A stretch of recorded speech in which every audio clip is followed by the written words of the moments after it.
ya pili na tatu ya katiba. Mheshimiwa Spika, naomba kuwasilisha.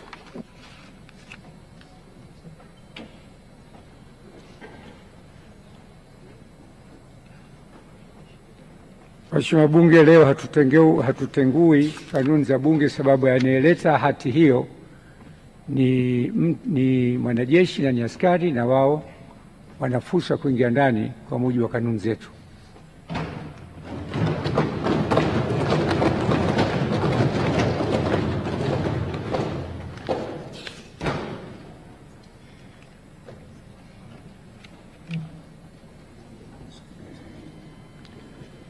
Naomba mhusika DC aingie ndani.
Brigedia Jenerali Mashauri Mpambe na msaidizi masuala ya kijeshi wa Mheshimiwa Rais wa Jamhuri ya Muungano wa Tanzania.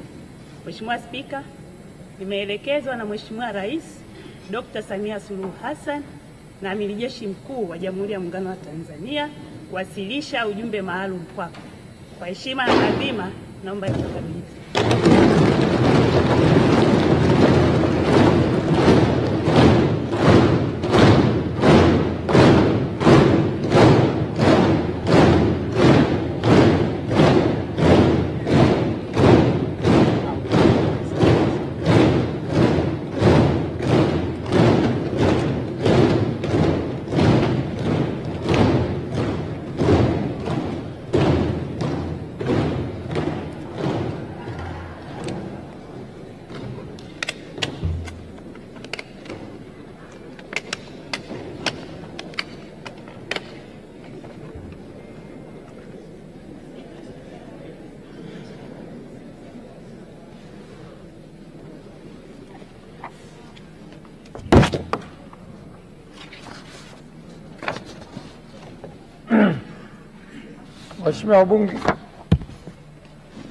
Waheshimiwa wabunge, uteuzi wa Waziri Mkuu wa Jamhuri ya Muungano wa Tanzania.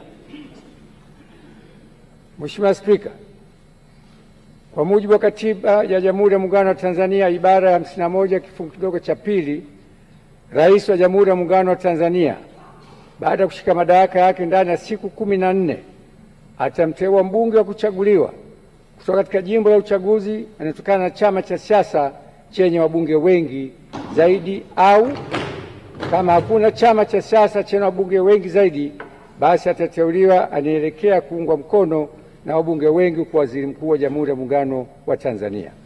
Hata hivyo, Waziri Mkuu atakayeteuliwa hatashika madaraka hayo hadi uteuzi wake umethibitishwa na Bunge kwa azimio litakaoungwa mkono na kura za wabunge walio wengi.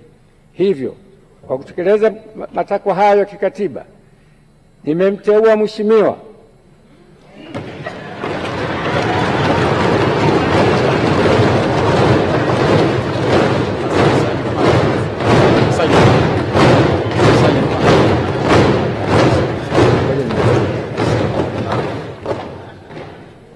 Daktari Mwigulu Lameck Nchemba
Waheshimiwa, naomba tukae. Hajaapishwa bado, naomba tukae.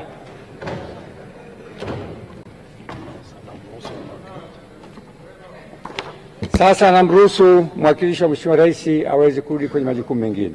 Asante sana kamanda.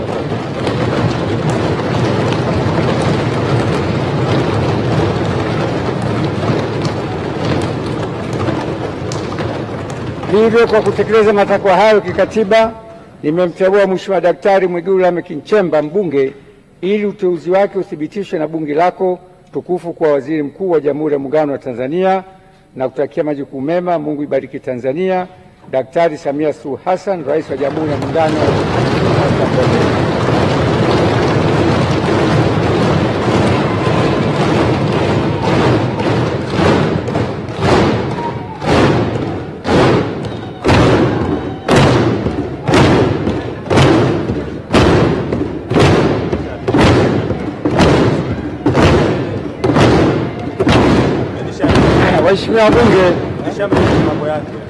Waheshimiwa wabunge, kwa vile jina hili likija hapa ni siri, naahirisha bunge kwa nusu saa ili katibu akandae, nasitisha bunge nusu saa ili katibu akandae ballot paper. Mwigulu Lameck Nchemba, miaka yake 50 hivi sasa. Alizaliwa Januari 7 mwaka 1975. Pasina shaka wananchi kutoka Makunda pale wilaya Iramba watakuwa na ndelemo, vifijo na vigeregere. Kijana wao kutoka Singida ndiye ambaye ametajwa hapa kuwa waziri mkuu ajaye wa Jamhuri ya Muungano wa Tanzania. Watakaothibitisha ni bunge, kama ambavyo ibara ya 51 ya Katiba ya Jamhuri ya Muungano wa Tanzania fungu la pili linavyosema, na majukumu yake yakiwa katika ibara ya 52. Mwigulu Lameck Nchemba naye alikuwa aamini ni kama alihemewa baada ya jina lake kutangazwa kwa yale ambayo yalikuwa yanatokea. Imemshangaza kwa uso wake ulivyokuwa. Kwa hiyo kinachoendelea hapa sasa ni kwenda kuandaa karatasi ambazo zitahusika katika kumthibitisha hapa bungeni na kwa bunge wote. Mwigulu Lameck Nchemba, waziri wa fedha katika awamu iliyopita, amepitia katika njia mbalimbali hadi katika uongozi wake katika nchi hii ya Tanzania. Tunafahamu yeye ni kada wa Chama cha Mapinduzi. Tangu Machi 31 mwaka 2021 amekuwa waziri wa fedha wa Jamhuri ya Muungano wa Tanzania, akifanya majukumu hayo kwa nafasi hiyo, na tumekuwa tukishuhudia katika miaka mingi ya fedha katika upitishaji wa bajeti kile ambacho amekuwa kikisaidia serikali, na pongezi zinamiminika kwake sasa hivi akiendelea kuhemewa. Tutafahamu baadaye wabunge watampitisha ama itakuwaje. Itakuwa ni baada ya nusu saa ambayo spika wa bunge ameitangaza hapa. Anaendelea kuchukua pongezi zake ama maua yake kwa kutajwa tu hilo jina, basi itakuwa ni heri kwake. Na tumesema wananchi wa kule Makunda, Iramba, Singida, pasi na shaka huko sasa hivi watakuwa wanasikilizia ndelemo, vifijo na vigeregere vikiendelea katika maeneo haya. Amekuwa mbunge wa Iramba Magharibi tangu mwaka 2010 na